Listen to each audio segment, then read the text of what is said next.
Welcome to Elixir Mix, your weekly Elixir podcast, talking with members of the community.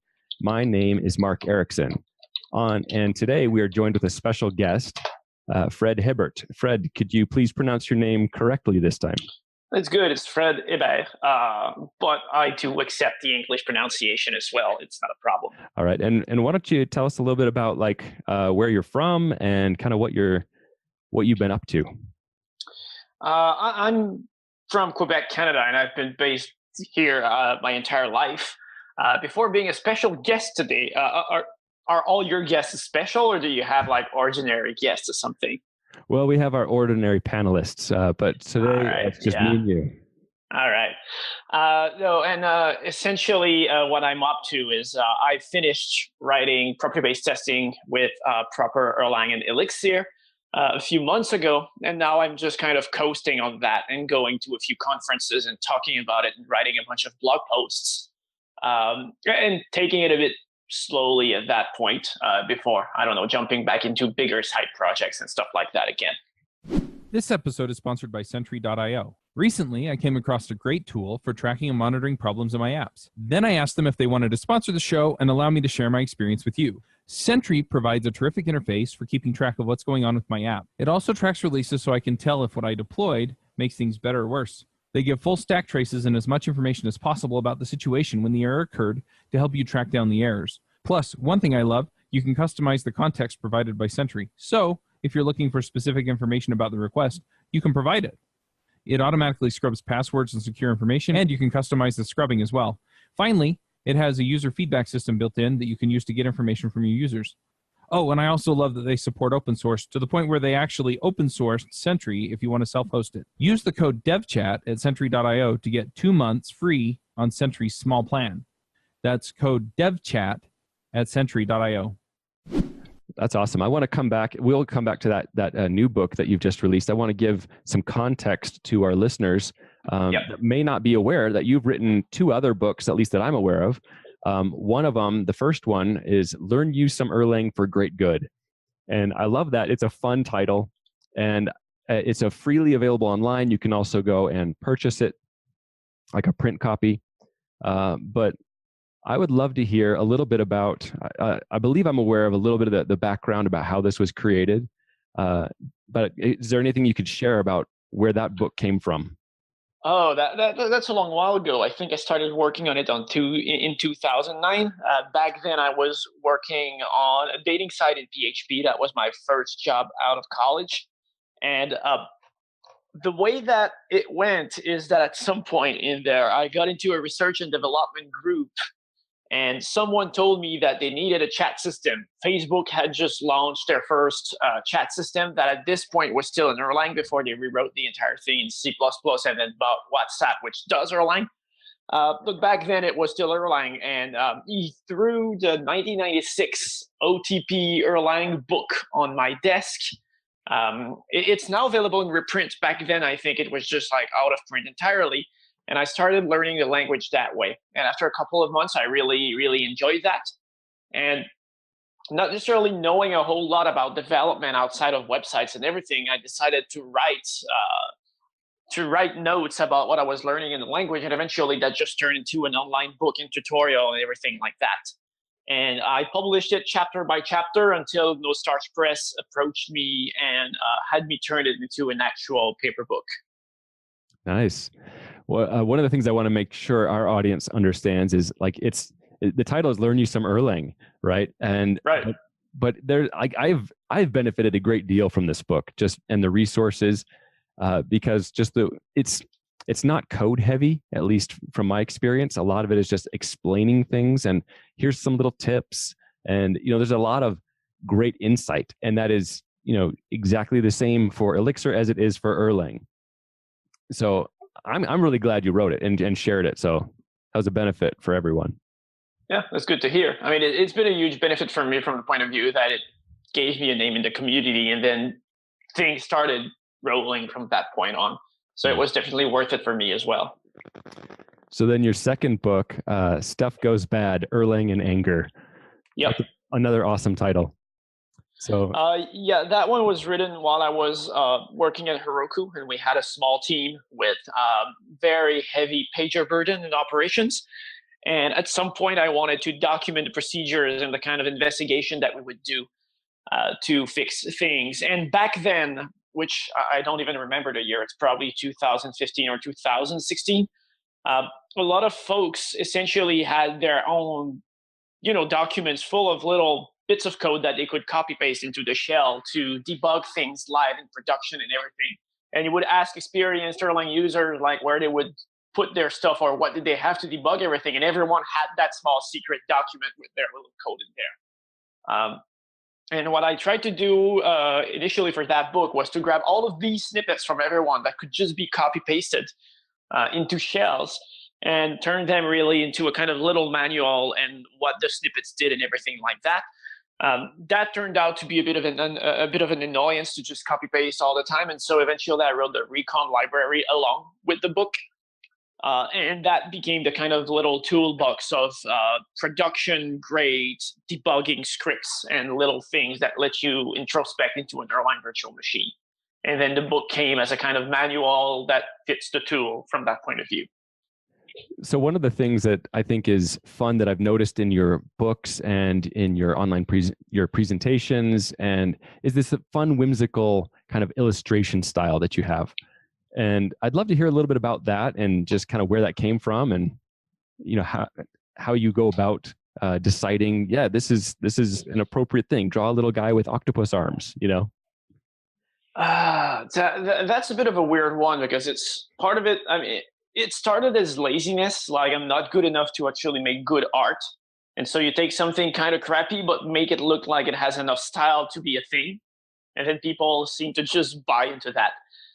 But it turned out to be a lot more work than I thought. And so, yes, Learn You Some Erlang had a lot of drawings, but I'm not doing it again for the other books because it's just too time consuming and I'm a different place in my life than it used to be back then. Some illustrations from time to time are still worth it. But frankly, something like Learn You Some Erlang, I could spend a month part-time of a chapter. And it could be like 1 week to 2 weeks to figure out the examples I wanted to show.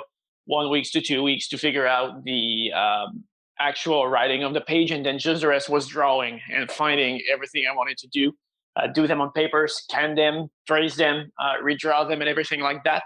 And it just turned out to be a huge, huge burden of a time-consuming thing. And personally, I don't like the drawing that much because I know that they're done hastily and they're not very good, or they're not as good drawings as I'd like to be able to do. And I think everyone else likes them more than I do at that point. Well, yeah, I've enjoyed them. But yeah, it helps just to, have some illustration. But I also like that you took the approach of saying, I don't have to have some graphic designer come in and do this professionally. I can still put out content that's valuable. I didn't have the money for that at first anyway. And part of it in Learn You Some Erlang is just like I would have a wall of text and I was just like, this is not looking good. I'm just going to put something in there to give people a break. And so the thing I try to do with time is to write text that I feel does not need to have these things to give people a break in terms of becoming a better writer. Mm-hmm. And that might work, that might not work. But it feels kind of odd if you go and say like, without the drawings, it's not a good book. That's not great because the drawings have nothing to do with the content. So I try to be careful about that. Like I understand people enjoy them, but I try really hard to make something that is enjoyable even without the drawings. Essentially, like they should be, they should be a garnish. They shouldn't be the essential spice of the thing, in my opinion. Right, that makes sense. And so that brings us to your newest book, the property-based testing with PropEr, Erlang, and Elixir. Yes. And so this one, I would be really curious because this, the other ones are, as you're learning Erlang, you're kind of writing down the lessons. And then as you're dealing with it in production, that's Erlang and Anger. So where is this one coming from? Essentially, I've been doing property-based testing for, 7 or 8 years. And for the longest while, I only knew how to really deal with stateless properties. And the stateful ones were still kind of confusing. I touched them, but not really. And at some point, I decided to say, I'm just going to go dive in and figure out how they work. And once again, I wanted to take a bunch of notes to remember. And that turned into content for text. Another thing I wanted to do initially was to just write a bunch of blog posts about property-based testing, because I felt that blog posts are, a good format. You publish one of them from time to time. You're not committed to doing a full book and everything. But very rapidly, as I was planning out, a series of blog posts or something, it just turned out that you have to build on a lot of content that is not fully independent from each other to go ahead. And that just turns to work much, much better as a kind of book where I have a directing line and a way to go about it. And the final one is just that I wanted to use property-based testing, at work and in open source projects and that kind of stuff. But if you're the only person on the team who understands it, you shouldn't be putting it in there, right? Because it's unmaintainable. It has a buzz factor of 1. It's not a healthy thing. So part of the book is teach it to everyone so then I can use it. And that's a very, very thoughtful way to use property-based testing, because that's at least 2 years, or close to 2 years to write a book like that and get it published. Wow. So I do believe in the tech. Yeah. And that is an interesting idea. It's like, I want to use this more, so I need to kind of make sure everyone else knows how to do this so I can bring it into projects. That's great. Right. I mean, to some extent, it's just like if I were to teach coworkers that stuff and I had okay for that, I would need to write material anyway, show it to them, give exercises, that kind of stuff. So you might as well do it in a book that is openly available. That book is also available, has an older copy available for free on propertesting.com. And essentially, it's the same approach as You Some Erlang from that point of view. It's going to be, I'm going to take all my notes and the stuff I would tell one person, I'm going to tell it to everyone at once. And then, I don't have to teach everybody individually. They can teach each other at that point, or the book can be used as an aid for that if they already have some knowledge and just need to go to the next level with it.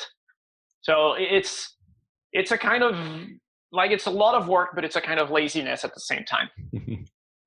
Well, it sounds like you're pretty passionate about property-based testing then. I wonder if you could give some of our listeners who might not understand what that is, kind of give them an overview of why this is, what it is and why it's important. Right. So the early thing that's super interesting that everyone that starts with property-based testing compared to standard testing, which property-based testing people like to refer to as example-based testing, is that you need to come up in regular testing with a bunch of examples that demonstrate that your program works the way you think it should be working, right? So if you're sorting a list, you're going to have a bunch of lists with integers that are sorted on one side and then randomized on the other. And then you make sure that when you randomize a number, you get the sorted ones. And that's your example. Property-based testing, the little sales pitch tells you that you don't have to think about any of that, and the framework generates the examples for you. In practice, property-based testing is a lot more work because you have to figure out, the underlying principles that represent your code, or you have to think about the underlying principles behind your implementation of your system and your code. And that turns out to be a lot more work because most of what we do is kind of, only partially specified, and it's easy to take a bunch of shortcuts and leave these undefined areas a bit everywhere in a product. So property-based testing requires you to think a lot harder. And for me, the actual selling point is not just on, having shorter tests that do more iterations and more examples for you. It's about preventing failures of imagination, by which I mean there are a bunch of counterexamples and failing test cases that I could not have thought of on my own that property-based testing is going to find for me. Because I see or think of, let's say, 10 examples, and I figure out, that's the principle behind what I want to do. But there are emergent behaviors and properties in the code that I write that the framework is able to show. You thought that this was always true, but it's only true in some contexts. If you pass a list or a data structure with this shape, it starts to fail. So you have to rethink everything you do. And a lot of what happens with property-based testing on a larger level at that point is that it ends up guiding the implementation, because the costliest errors that I do in system design are not related to bad types or typoing stuff or misusing a library. A lot of them have to do with not understanding the fundamentals of the problem I'm trying to solve and then applying the wrong solution to the problem. And when I use property-based testing like that, and it generates broader inputs to what I do, and I try to come up with the general rules, there's a lot of cases where I find out that my understanding of the problem space and the system or of my implementation were just not right. And for me, that's the biggest value I can get out of it. I figure you could get the same out of, formal models in TLA Plus or something like that. But I do like having executable tests against the actual implementation with property-based testing. So I know one of the things that your book talks about, the tool specifically, is PropEr, P-R-O-P-E-R. Yep. I believe there's another property-based testing library. Is that right? There are plenty of them. At least in Erlang, there's QuickCheck, which is the commercial version. It has more features than any other out there, possibly in all other languages. I think Hypothesis in Python has a different set of features. Then there is Trick, also in Erlang, that is a bit like PropEr. It's a subset of the features. Again, has a different licensing and less active maintenance. And then there is Stream Data that is the newest arrival in Elixir. And so far, I think it has possibly more pleasant syntax. But I think in terms of features and generation quality, it's not quite up there yet. Mm-hmm. But I've not played with it a whole lot. So that's the caveat to that. And I assume, do you just want to speak to, if I were wanting to use Stream Data, for instance, and how would your book still be of benefit to me? I think it would. It might be a bit more annoying because you cannot necessarily do all of the examples. And I think at this point, there's an entire section about stateful testing, which Stream Data cannot really address well. Mm-hmm. I think there's some community work being done that way, but it's not all there yet. But many of the earlier chapters having to do with how to think in properties, how to figure out what to measure to make sure your properties have the right qualities, how to apply them in a test-driven development environment, and that kind of stuff. How do you interleave your properties with regular unit tests?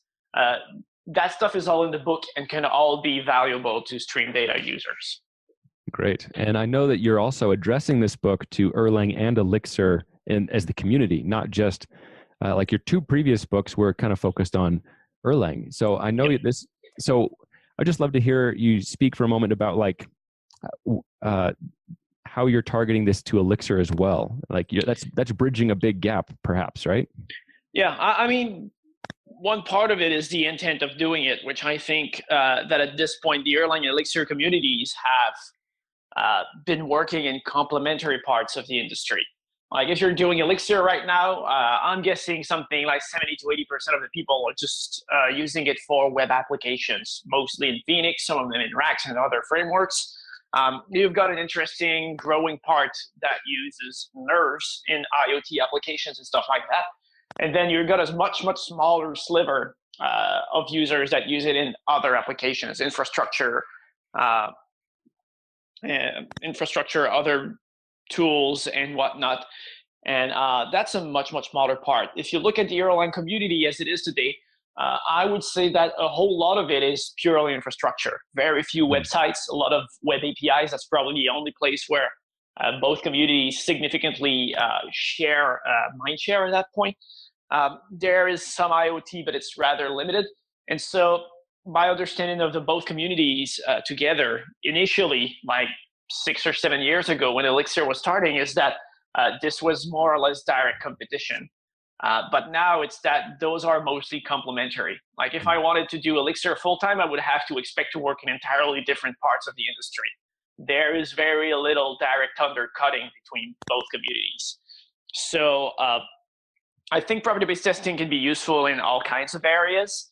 And at that point, for the book, I wanted to reach the broader community. Like it's not about picking Erlang or Elixir. I think both can work together to provide a better environment than what would be in other programming languages. Like my personal preferences are still obviously in Erlang, but if I had to pick any other language, then Elixir would probably be second because I still feel at home with all the semantics and everything like that. Mm-hmm. This episode is brought to you by Triplebyte. Applying to programming jobs sucks. You have to put the right keywords in your resume. You spend hours and hours on the phone screens and take-home projects, and that's assuming the company even responds to your application. Well, if you're a software engineer, Triplebyte can help. They work with over 400 top tech companies, from big names like Dropbox and Adobe to exciting startups. You do one brief online interview with them, and if you do well, you go straight to final interviews with the company on their platform. It's like the Common App for software developers. Triplebyte does not look at your resume or where you went to school. All they care about is if you can code. I've helped dozens of software developers with various credentials get jobs, and this looks like a terrific way for you to get in and get interviewed and get a job without a lot of the hassle and overhead. You can go check them out at triplebyte.com/elixir. That's triplebyte.com, byte as in 8 bits. As a special offer for listeners of this show, if you take a job through Triplebyte, they'll offer you a $1,000 signing bonus. Well, that's an interesting perspective you shared on how a lot of the Erlang focus has been more infrastructure. I know with Ericksen and their history, that would certainly be the case. But yeah, that's really cool. And so another question I have kind of related to that is, you've been in the Erlang community for some time, before Elixir even came on the scene. I'm just curious from your perspective. We've already heard a little bit. I'd just love to hear a little bit more about what that has been like as this new kind of upstart language starts coming into the same community. Right. So it's been interesting because when it started, I think the biggest pool of developers that Elixir tried to grab were existing Erlang users, especially, I guess, those more dissatisfied with the language as it was, due either to, the extremely, I would say, conservative, declarative approach of the language, where you don't change a lot of things. If someone wanted to have more macros and a different syntax, Erlang was not extremely receptive to that. And they migrated early onto Elixir. And then Phoenix came on also extremely early, I think at the same time they were developing the language. And so a lot of people who wanted to use web frameworks, especially Rails-like, could have an easy switch at that point. And the early days were really more competitive, I think, where Elixir was trying to actively gain users from the Erlang ecosystem. And initially, there was also a strong tendency to just wrap Erlang libraries into a thin Elixir shim that didn't even give credit for most of these things. All of that has changed over time, and we're making big efforts to bridge the gap between the two communities. And that kind of attitude mostly doesn't exist anymore on either sides. And it kind of shifted around because I think Elixir now, in terms of sheer numbers of developers, is probably still larger than Erlang. As I said, a lot of them are probably web developers, which means I don't see them as directly competing. But, it kind of shifted upside down in terms that if I'm trying to hire someone who is going to be working in infrastructure projects with me in Erlang, there's a good chance that I will look at people with Elixir knowledge to do it. And then Elixir has kind of turned out into a pipeline into getting more Erlang people, for example. So, yeah, it used to be extremely competitive. I think now we need to have this kind of a hand-in-hand approach where the strength of both languages and the other ones like FE and LFE can be used to grow the ecosystem as a whole. And that's part of the Erlang Ecosystem Foundation, which we just started a few months ago for the legal stuff, and we announced the first time a few weeks ago. In terms of, at least for the first year, getting set up with working groups that will help the ecosystem be a bit more unified into what we use. Like the build tools are different. We already share HexPM. We've just gained ways in Erlang to use Elixir dependencies. Elixir already had that capability, but we're really looking in terms of making it a bit more interchangeable, and people can use the language they want with the staff that they want, but use the benefits of all of the other parts of the ecosystem where everyone uses what they need. That's really great. Yeah, I'm glad you mentioned the Erlang Ecosystem Foundation, and you're involved with that. Is that right? Yeah, I'm on the board as one of the founding members at this point. The company I work for, Genetech, was part of the industrial Erlang user group, and we joined specifically to help the efforts of starting the foundation. So I was part of the discussion, setting up the bylaws, setting up the initial working groups, and all these procedures, which we are still doing at this point in time. Because there is a lot of stuff, it turns out, that we need to specify. Like, what is the responsibility of a working group? What do they need to have in terms of accountability, that kind of stuff. And it needs to be defined in order to function in the first place, and that's what we're all doing right then. It's interesting to do as a bunch of developers because a lot of it is just, lawyering and rules and stuff like that not everyone in the group feels super comfortable with. Sure. Yeah, I imagine that's a big... what I love about it is it's a big goal, but I also really like and appreciate everything you were describing about how the Erlang and Elixir ecosystems really have just kind of melded, and that there really isn't much competition between them, that it's really a synergistic kind of a thing. And I'm so glad that happened, that it worked out I mean, well. The only place where it's annoying is on Stack Overflow, because there's all these Elixir questions that are tagged Erlang, and I can do nothing about that. Oh. Everywhere else is kind of fine. All right. So public service announcement, don't tag your Elixir questions with Erlang on Stack Overflow. Unless it can be answered with both. But yeah, it's interesting to go into the Erlang section of Stack Overflow, which I almost never do anymore because Stack Overflow is not a community. It's just a Google search thing now. But you go into that one and half the questions have to do with Phoenix, which cannot even be used from Erlang because of the amount of macros they have in there. That's interesting. I hadn't really thought about the libraries, the Elixir libraries that cannot be brought into Erlang just because of macros. Yeah, I mean, Phoenix and Ecto are the two big ones because they rely a whole lot on the special constructs to work. But if you look at all the other libraries that use macros internally, then usually it's entirely fine on the Erlang side because you have a programmatic API that you can just call directly and do the long way. But if you try to use Ecto, there is no documentation that tells you how to build a query without using the macros. The macros are the interface, and if you don't have the macros, then you don't have the interface. The rest is up to you, and it's not necessarily stable or anything like that. So those are parts where, it's going to be really, really hard to tie things together at that point. But there are ways to work around it, possibly building mixed language projects and stuff like that in the worst case. That's interesting. Yeah. So maybe if you could share some kind of request with the kind of Elixir community, is there anything in particular? I'm just kind of thinking like, hey, if you're building a library, don't make macros be the interface for it, or at least provide an alternative interface. I think that would be one core of them. One of the things that, sometimes people ask me like, what would you change in Elixir or something like that? I'd say I would undo most of the changes that made it not Erlang in the first place.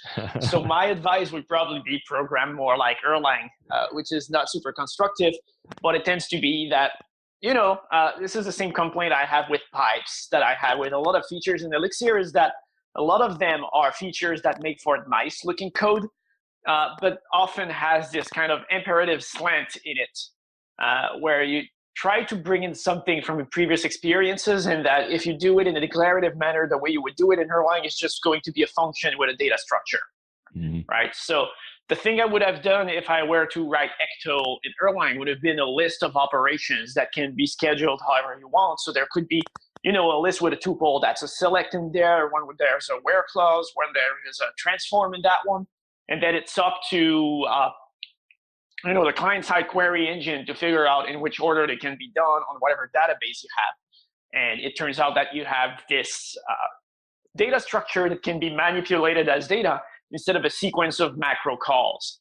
And the pipe is kind of like that at the same point where, if you're using something like a web server, you might have like a connection, you pipe add a header, you pipe add a header, you pipe add a request body, you pipe something like that. I would have designed it to have just a list of headers and then just a content body, and you put these in the function, and you do not allow that kind of intermediary representation where you have a half-complete connection that has some headers but not all of them, and only part of a body or something like that. So for me, the safe way to design these APIs is to make it declarative and function-based in the first place, which is kind of annoying because, as you said, what would be my request to Elixir people doing that is it would be like, do not do the things that make Elixir Elixir. So I'm still a bit of a curmudgeon at that point, but those are the principles by which I stand. Well, that's interesting. I love hearing that perspective too. Because I do love declarative code where it is, it's not so much imperative. It's just like I can see by pattern matching, by all these different principles, like what is going to happen. And I don't have to try and mentally parse, as this is happening, then this is happening. Yeah. Right. And if we come back to data structures and property-based testing, it is much easier to generate a data structure than it is to generate a sequence of function calls and mutable state, right? Mm-hmm. And so I think that it eases code analysis, it eases testing methodologies, it eases documentation to have all that stuff as data structures as well, instead of special constructs at the language level. So the thing I would say is probably that you want your API to feel usable and declarative before macros are applied. And then if you do want to provide the macros to look nice and feel nicer and feel, more like idiomatic Elixir, then do it. But you should have that declarative underlying level of abstraction on which you build the rest that you have. Mm-hmm. I appreciate that too, because having come from the Rails background where like monkey patching or like macros, that type of coding was like everywhere. It was what you do. And and then just thinking at first how awesome it was and how much power there was. And look, I can just do this. And I've added a method to every object in the system, to every string. Right. And doing that, then you realize, oh my gosh, I have such a problem now. Yeah, exactly. Especially if you start depending on it and then you need to change it. And then, you're taking on the role of designing the standard library. And I think it's one of the things that Jose was repeating a lot early on in the earliest days of Elixir, which is, here's a feature, please don't use it until you really need unless you really know what you're doing. But there's no way to know there's no way to know that you know what you're doing unless you've made enough mistakes to know you shouldn't. Exactly. And that's always a problem. And it's interesting because back then, one of my predictions was that the moment Elixir grows faster than, Jose can keep things in check, it's going to be harder and harder to keep control over all of these contracts. That will be interesting to see how that develops.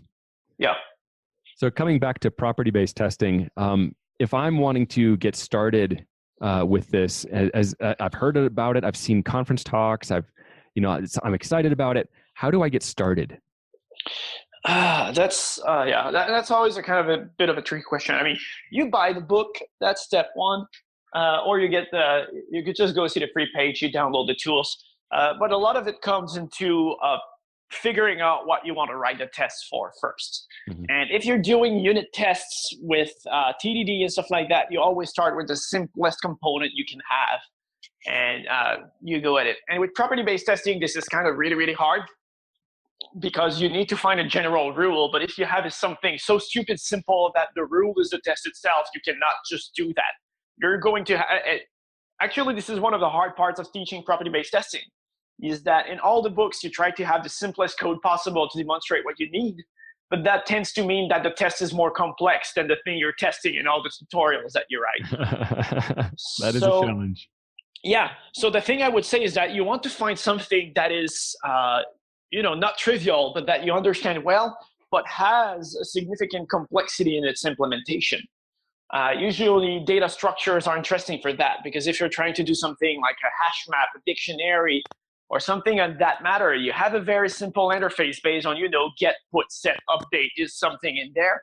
But the implementation details are where all the complexity lies.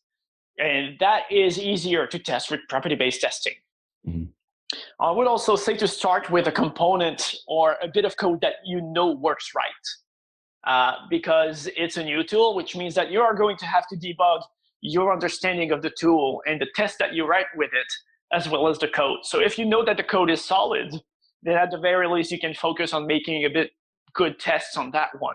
And then you break something in the system, you make sure that the tests are able to figure it out, and you gain that kind of little confidence into how you build your things that then lets you level up to being in a place where you feel confident that you can write simple properties that work fine, and then you can start testing code with it.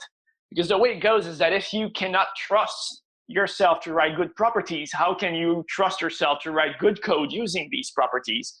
That's always a kind of little tricky part. And this is going to be a bit time consuming. So the moment you feel comfortable with properties, the thing that I've seen multiple teams do is to always start just with testing the core components of their system where they do need that additional security. That part of the code where you don't have the right to fail. This is what people will test first, because usually they will feel that it is worth their time to improve that section of the code. But if all you're doing is just, testing a little thing that nobody cares about, but because it's a new tool, it takes you 5 times as long as it would have otherwise, then it's always going to look like a failure, right? So it's about choosing the right places to apply it at first until it feels natural enough to apply it to more and more places. I think that's the best way to go about it.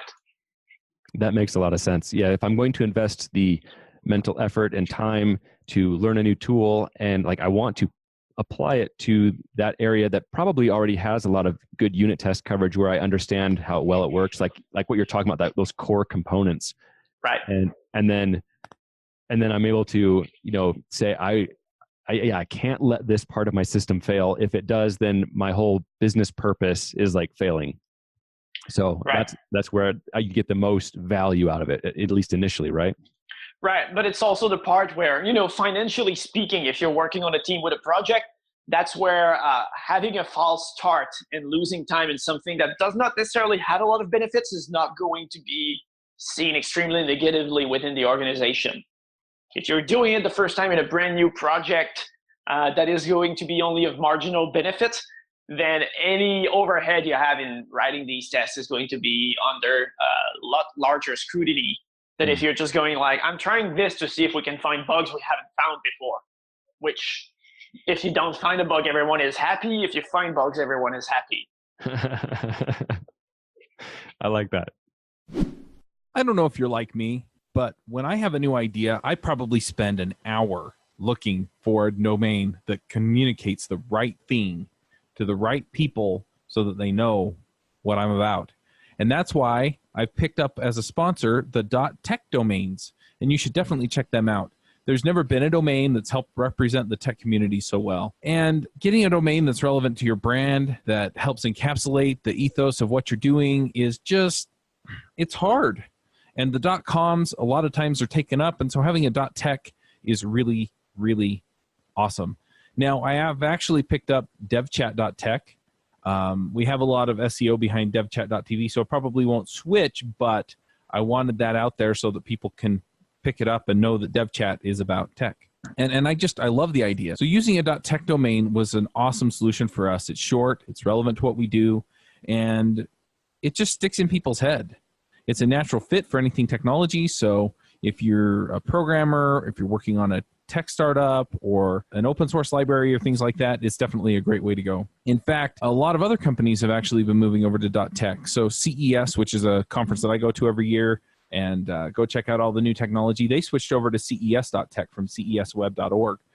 Viacom has viacom.tech to host their tech division. Intel chose insight.tech for their latest initiative. And startups on a tech domain have raised more than $1 billion on a .tech domain. So if you want your own .tech domain, go to go.tech/elixir and use the coupon code elixir.tech and get a 1-year tech domain at $9.99 and a 5-year .tech domain at $49.99. Now, if you use this coupon code to get a .tech domain, tweet at me at CMaxW and let me know what .tech domain you got so that I can shout it out on Twitter. I'd really love to see what you're doing with this, and I think it's just a great product. So go check it out at go.tech/elixir and get this deal today. Another question I had that's just kind of, I'm just kind of interested to find out what other types of things you're interested in. It sounds like you've been doing property-based testing for several years. Are there other kinds of things that you're kind of playing with, experimenting with, that we might actually see or hear more about in the future? So recently, the thing that has been holding a lot of my attention is related to resilience engineering, which is interesting because it's not purely at a technical level. A lot of it is touching at the organizational level, and questions about how do you build a team that is flexible to handling new issues that they have never seen before and cannot be predicted. So this is interesting because for me, that's kind of the next level. And I've been playing in my latest presentations and latest blog posts, which I'll add links for this, about the idea of operator experience. How do you write software and tools that are usable for expert operators that are trying to debug what is going on in there? And so I don't necessarily have like, this is the tool that you can use directly. And a lot of it is a bit more about how you should be structuring things in order to have, good observable software and stuff like that. And that's what I'm trying to think about right now. And I've been focusing a bit as well on, different ways to approach building Erlang systems and whatnot. I have these presentations and blog posts about how to structure a supervision tree properly and everything like that, that I think are kind of still often very much tribal knowledge and ingrained knowledge that you have and you accumulate in years, but that nobody necessarily expresses explicitly, and trying to surface that kind of stuff. So that's a bit what I'm playing with these days, and possibly non-code related things. Yeah, I was watching one of your recent presentations. It was from, I guess it was March, 22nd. So just recent, from Codebeam, operable Erlang and Elixir. Exactly, yes. And I think that got the sense that that's what you're talking about, right? The resilience in engineering. Right, yeah. A lot of the stuff in that presentation are a little glimpse into what resilience engineering talks about and how we can apply it on the software level. Because I think that resilience engineering, while it cares a lot about engineers, cares a lot about organizations as a whole, I feel a lot more comfortable as an amateur in these disciplines talking to developers directly, because, well, I don't have the same experience that the professionals of resilience engineering do, but I find the information very interesting to apply in my day-to-day. So this idea about how people form mental models, how they apply them, and how can we build tooling that caters to that need is super interesting to me. So one of the things you mentioned is that you work for Heroku. As a user of like Ruby and Rails, Heroku first became very kind of prominent in the Rails community because it was a very easy deploy. And reading about like your work with Erlang and Anger was the first time I realized, that there was some Erlang going on behind Heroku. I'd just love to hear anything about how that came about, what that was like. So I joined and the components were already in place. The two big ones were are still, at least, the router on the shared platform and the logging router on the back end. I don't know if they still use the logging router in there. The HTTP router and proxy is still in place, even though I think it's getting phased out at this point because for various reasons, internal politics, it came out that way. And a lot of Erlang people just left Heroku over time, and then it started making more and more sense to replace it. I'm not going to get into the internals and politics of the company, but yes, it's been in there for years and years and years, and it's been doing a surprising amount of work there. Without giving any figures, I think the SSL layer that we deployed while I was still working there, based on the Erlang TLS libraries with a few patches that were contributed upstream and everything, we're having performances that were on par with what the AWS ELB team were able to do in C++ directly. I think we had on average a few milliseconds slower on the median time, but if you look at the 99th percentile under heavy loads, the Erlang frontend would do something in the worst case like 9 to 12 seconds, which is very bad. But the ELBs under the same benchmark would give us something like 4 minutes, 57 seconds or something. Wow. So in terms of 99 percentile, what we had found back then is that it was definitely worth it to move a lot of our TLS termination to Erlang instead of keeping it on all these ELBs that we had instead. So yeah, it's been doing a great job, and the systems that were running back then are still running now with what I think is very limited maintenance costs. And I think for the volume, it was kind of amazing the kind of work we could do with a skeleton crew of 2 to 4 people handling the requests for, I don't know how many applications were back then, like between 200,000 and 500,000 applications. Wow. So yeah, that was pretty impressive in terms of how much we could do with very few engineers. I think that idea of being able to do a lot with very few engineers is, like that was certainly part of the discussion around WhatsApp, that they create this company, it's written in Erlang, and the back-end core engineers are like maybe, I don't know, what was it, 12 or 13 people? And yeah, I think at some point they had something like under 30 engineers for 1 billion users. Yeah, that is insane. It is. One of the interesting part, though, is that, Erlang is kind of the common point where you have a lot of, good engineers doing amazing heavy lifting, but it's not the secret sauce on its own, right? It has to be the team that you build around it. You cannot just take a bunch of random developers who have never built a backend before, tell them to do it in Erlang, and then they're going to get the same results. No, that's absolutely true. Yeah, the people at WhatsApp have been doing some amazing hacks and patches to the Erlang virtual machine and have structured their system in such a way that they could scale it with the number of people they had. The stuff that we did at Heroku was probably a bit more ad hoc, and we didn't have as many users either.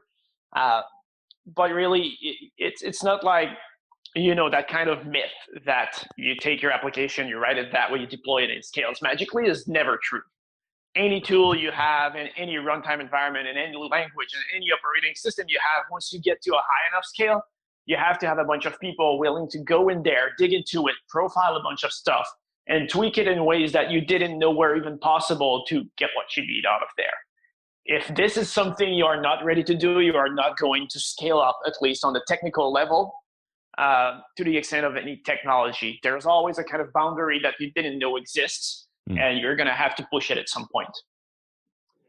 No, I imagine that is exactly the case. And I imagine it's that kind of thing that was those scripts that was Erlang and Anger, right? It's like, okay, these are all the little things we have to find out.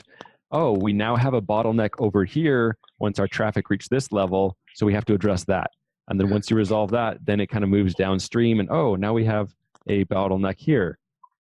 Right, exactly. And if you're doing it the usual way in a platform that does not let you debug it in production, you're kind of stuck doing it either with debugger and or print statement debugging, or if you still want to do it in production, it's going to be through logs or operating system tracing.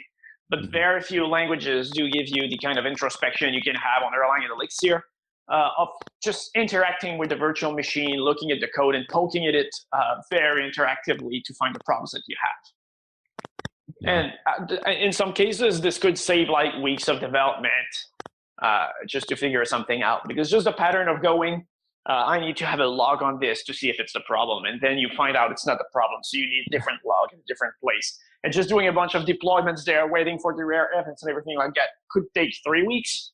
But if you're using tracing with recon trace, redbug, or something like that, you can get the same information in half an hour instead of 3 weeks. Like, that's freaking huge in terms of figuring out why something is behaving funny. Yeah. So have you ever used, or is it a bad idea to try and attach like Observer to something that I have running, like, like SSH port forwarding or something? Is that a bad idea? I don't know. I just have not run Observer in there. I used to work a lot with, a cluster of servers that could be anywhere between 25 and 300 nodes. Wow. Not necessarily all communicating together. They don't have that stuff directly. If you want to do an SSH tunnel, you have to go through reinforced bastion instance or a VPN or something like that. So at some point, it's just easier to run it directly in the shell and be able to use RPC to run it on multiple nodes at the same time. Like if I'm trying to get diagnostics out of 75 nodes, I'm not going to connect 75 GUIs on it. I'm just going to submit one command and then apply it on all the servers and look at the data later and treat them as numbers. Yeah. That's so awesome. For a lot of them, it's a bit of laziness, right? I don't need to have all the libraries installed, all that stuff. I just run it in the shell and get what I need. But the biggest thing is not just to get what is in there, But tricky problems always require you to figure things out outside of what you have currently available and observable. So Observer gives you quick information for an easy diagnostic. But when you figure out like, oh, is the problem in this part of the system or this other part, you might have to start digging with both knowledge of the virtual machine and knowledge of your application. And that gets to be harder and harder to do with just the generic tools. And you start needing to build your own scripts and your own little things to dig into areas where problems usually are located. And that kind of expertise, I think that scripts and stuff without an interface is more composable and extendable than a graphic interface for that. Yeah. And then you might want to pipe all of that out to a dashboard somewhere or something. But yeah, I find it easier to export all the metrics that Observer would report to the same dashboard everyone else uses than having everyone know how to do an SSH download to production instance just to run a GUI. That totally makes sense. Yeah, I mean, it's one of the big things that surprised me when Elixir started a bit more, because Erlang folks knew about Observer all that time, but never really advertised it because few people use it in production. But all the folks doing Elixir is like, Observer is amazing. Look at Observer. And they would pay a screenshot of it. And Observer is great. It's like we knew about it. And nobody cared all that hard compared to what happened in Elixir. But I think that's part of, the place where they are being deployed, and that thing about not working necessarily in the same parts of the industry.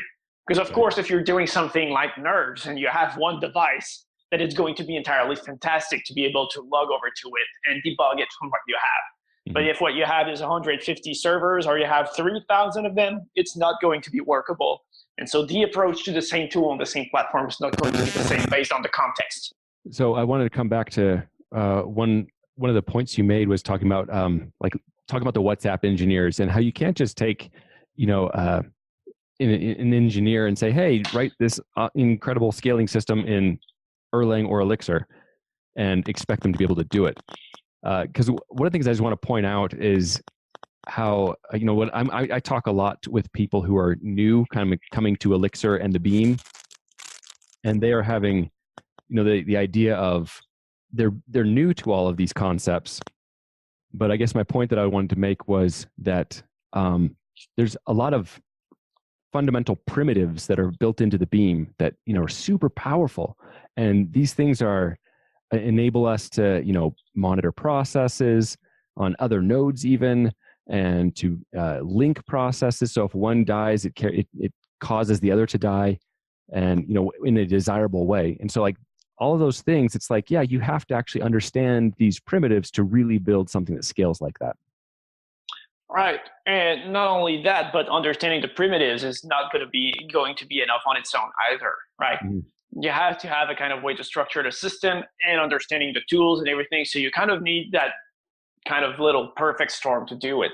And if you cannot find it all within a single engineer, then you need to have a diverse team of engineers that are able to communicate these things with each other to be able to work through it, essentially.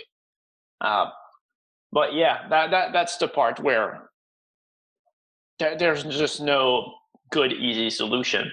Part of it is training, part of it is having the experience, part of it is having good enough tech stack, because it would be harder to do something like WhatsApp on Ruby than it would be on Erlang. Like, nobody would deny that. They just don't have the same runtime environments and properties from that point of view. But yeah, someone said at some point that I would trust an experienced engineer with only operating system debugging tools to figure out the problem faster than an expert in a language with their language tools. And that might be true in a lot of cases. Like, experience is hard to replace with more tech. Well, is there anything else you'd like to talk about before we close up and go to picks? No, I don't think so. I think that covers a lot of it. Actually, yeah. Yeah, well, that has been, we will have a lot of links in the show notes. But yeah, first let's go to picks. All right. I only have one pick today that I kind of found out about accidentally over on Twitter. It's Hill Wayne posted about something called metamorphic testing, which is an approach that is relevant when writing properties and stuff like that. About, a lot of properties are made with oracles where you know the answer to the kind of thing that you're building. but sometimes you don't. And the example he gives is trying to figure out, text to speech, but in all kinds of weird conditions. So you could, one of the ways he approaches works is that you take the clean speech that you have, but then you add filters on top of it, like rain noise, traffic noises, people speaking over it, and make sure that you always get the same result. So you don't need to have the right solution. You don't need to have the answer to the solution all the time. You just need to have all the answers that always agree with each other to know that you are able to handle varying degrees of quality in what you have. And I found this approach super interesting because in terms of property-based testing, when we do stateful testing, there's really, really interesting stuff that you do when you start to do fault injection, right? And the thing that you can do is that you generate that sequence of comments that are going to be run this operation, run this other operation, check that the values are fine. And then you add noise to them by essentially peppering them with all kinds of failures and making sure that things still work even though you have these failures. And so I find that the metamorphic testing that Wayne introduces there ties super interestingly into fault injection and stateful property-based testing. So that's my pick for today, and I've spoken long enough about it that it's going to be my only pick for today. Well, that's awesome. Yeah, and I was just going to share one that I think we can apply kind of to this idea that you're introducing to property testing, which is just the idea. It was put forward by Dave Brailsford. He was the head coach of, I think it was Great Britain's bicycle team for the Olympics. And his whole principle was getting 1% better. And he just took the idea, like if you took the whole principle that came from the idea of if you broke down everything you could think of that goes into riding a bike and then improved it by 1%, you'll get a significant increase when you put them all back together. And I thought, wow, if you apply that to programming, there's a lot of different aspects that could apply to, like it could be mental focus. It could be the keyboard that I choose to use, the tooling that I choose to use, any practices that I might help to avoid common mistakes, how I might plan, how I might actually need to think about my healthy eating and exercise and my sleeping so I can have focus and, alert kind of behavior. And just like all the little things that I don't have to start doing everything awesome right now. I don't have to buy the best keyboard that I could possibly buy. I just need to have getting 1% better. Like, what could I do that's just a little bit better? It's kind of the opposite of the death by 1,000 cut, right? It's a success by 1,000 little things.